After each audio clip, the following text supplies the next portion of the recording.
I have to admit that I've been struggling for the last month, and for 3 years I purposed in my heart to submit to the Door Lord. 4, Route 9, ready to go. I guess you could kind of tell I'm at work. So I purposed it in my heart to humble myself before the Lord. I asked him for a moment because, what I had been doing with my life came under judgment by the Holy Spirit in January of 2020. And I had an experience, I experienced Jesus. And, but it wasn't until December of 2020 that I heard from the Holy Spirit that I wasn't doing what I was asked to do. So, and the threat of, look, either you change or we're going to get rid of you, basically, came about. And it scared me. And so I purposed it in my heart. When the Holy Spirit was speaking to me, I said, Lord, please allow me to humble myself before you. And I did. I purposed it in my heart. For 3 solid years, I didn't touch anything. And I, looked for ways, the old ways. I looked at the old ways of the Old Testament and the New Testament on what was an acceptable way to humble yourself before God, and I demonstrated all of those things. But it's a new year, right? And I started the flesh, man. I started getting like, I want things. So I like got up from the position in my heart where I was like, I want to humble myself, and I got up and I was like, now I just want things. So, and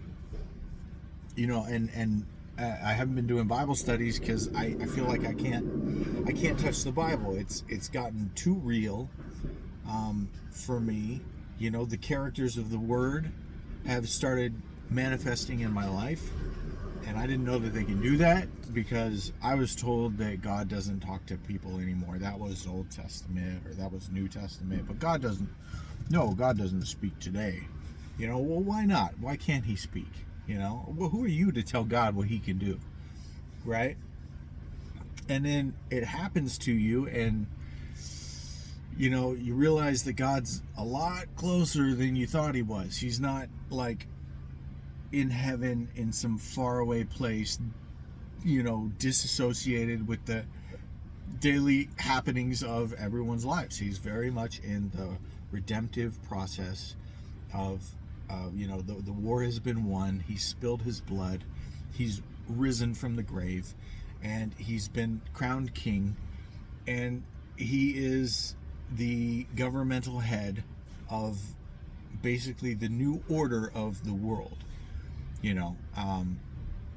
and he's in charge. So, if he decides to step into somebody's life, that's his business. But what I realized is that he can do that. So, so this puts a fear in me. It puts a fear in my heart that he's just going to show up and I'm going to walk around the corner and bump into him. And then he's going to be right there, So when I decided to unhumble myself and I reached out to touch things that I was told that I shouldn't touch, I became defiant in this last month. This last couple months, I've become defiant. Because I didn't think it was fair that God took these things away from me. He said not to do them. And I didn't think it was fair. I didn't see the big deal about it. But once I started touching them again, after 3 years of not touching anything, and being in that state of just normalness hit my life. I wasn't ducking the consequences or dealing with the consequences of my sin and the shame that comes with it, and all these things. I was in a state of normalcy, and I was so looking back now, I know what it feels like to be normal. It's kind of frustrating because I don't get what I want. The flesh, but the flesh doesn't get what it wants. So there's that constant battle where I'm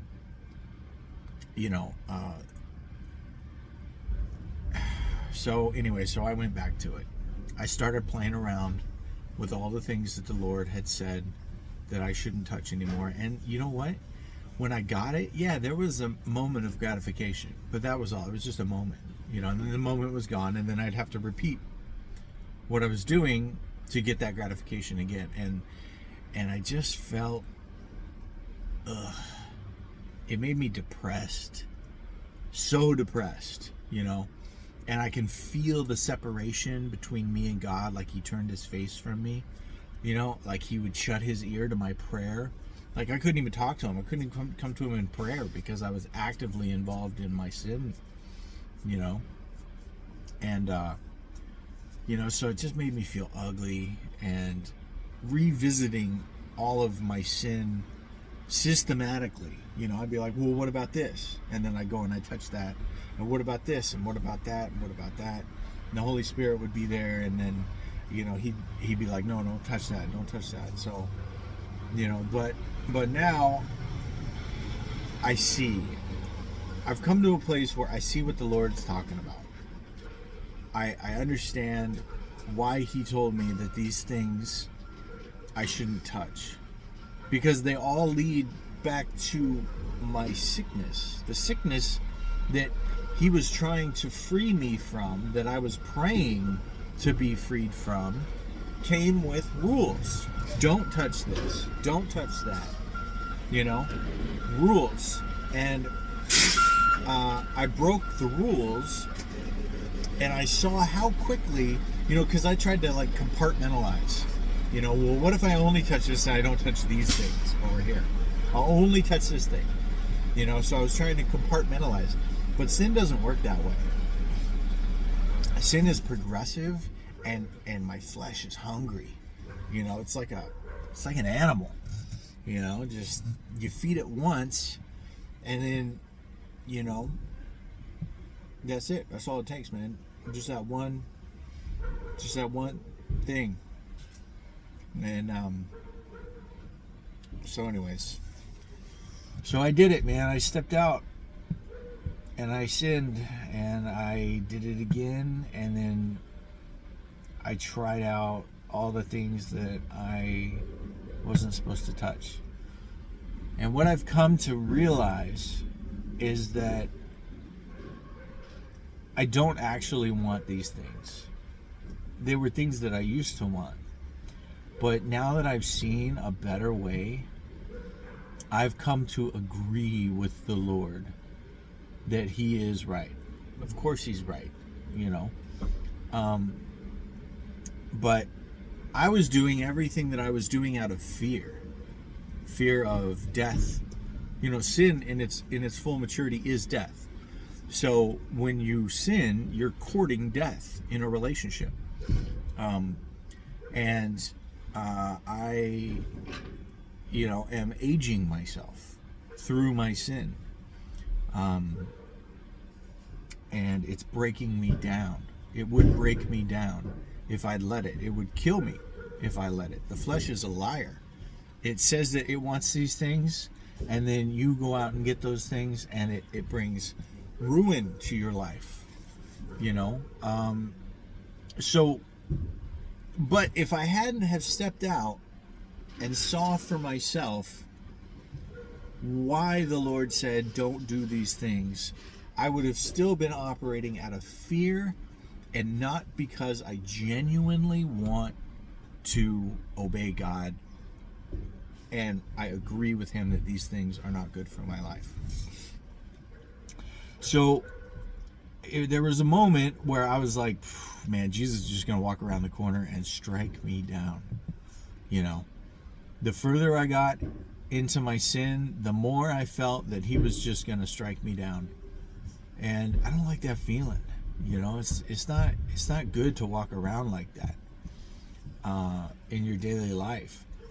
My healthy fear of the Lord, you know, trembling before him type of fear, you know, because he's awesome and powerful and, you know, majestic, and, you know, the holy fear, the fear of you know, a terrible God had, you know, that's good. That's good to have in your life. But fear of consequence, that's a different type of fear. The fear of getting what you deserve, really, what I deserve, you know, for my behavior. That's the fear that I transitioned into, and I didn't like that feeling. You know, I liked the healthy fear of God, but I didn't like the fear of consequence. You know, I don't like walking around like that because I feel like he could just step into my life. He's done it before. You know, he could just step into my life and be there, you know, and hold me accountable and fulfill his word to me that if I don't do what he says, he's going to put me under the ground. You know, that's what the Holy Spirit told me, man. You know, so this experience has radically changed my life. And I've been struggling with it up to this point because I still wanted all the things that God took away from me.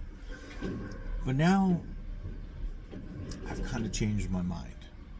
And I've come to a place where I agree with God that he is right. These things are no good. So I'm going to begin to walk in agreement with the Lord. Not walking in fear of the Lord. You know, not like not touching things because I'm afraid of him and the consequence of him. But, you know, not touching things because I agree that these things aren't good for my life. So that's the deal. That's where I'm at. And we'll see where it goes from there.